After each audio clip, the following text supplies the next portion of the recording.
have I forgiven her? Of course. Of course I've forgiven her. That's how I've moved on.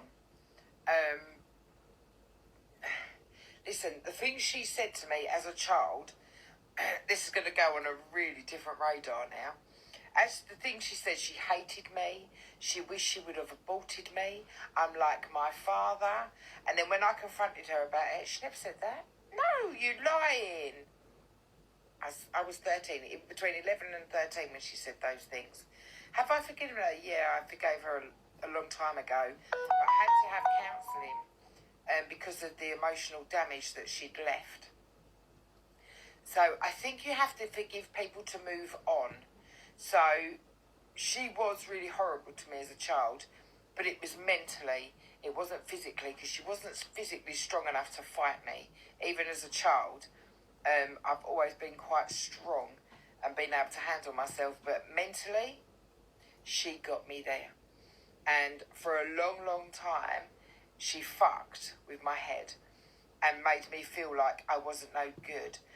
So now when people call me big nose and big chin and you're ugly, doesn't affect me anymore because the ugliness is actually coming from them. So I know I'm a beautiful person. You know what? Someone who looks at me and says I'm beautiful, someone might look at me and think I'm ugly because they don't like the shape of my eyes, because they don't like the hair, because they don't like the lips, because they don't like the eyes, because they don't like my nose, because it might resemble them through someone else, if that makes sense.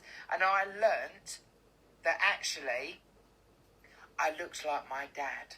And every time she looked at me, it reminded her of my dad. And I'm going to spit at my dad, even to my feet. Like, when I met him when I was 18, he went, "Have you got ganky feet?" I went, "Yeah." And we took our shoes off, and we had exactly the same feet.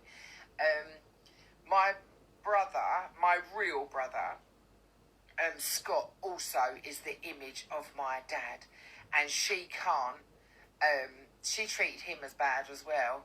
And people will deny it, but, you know, she treated him bad. She still doesn't have any emotions to him or me. Where now my sister doesn't look nothing like my dad. And there is a story that she isn't my dad, but I could never ever prove it. Her birth certificate went missing. And I asked her to do a DNA. She said no. And my mother told her not to. So, you know, my sister's blonde, very pretty, very attractive.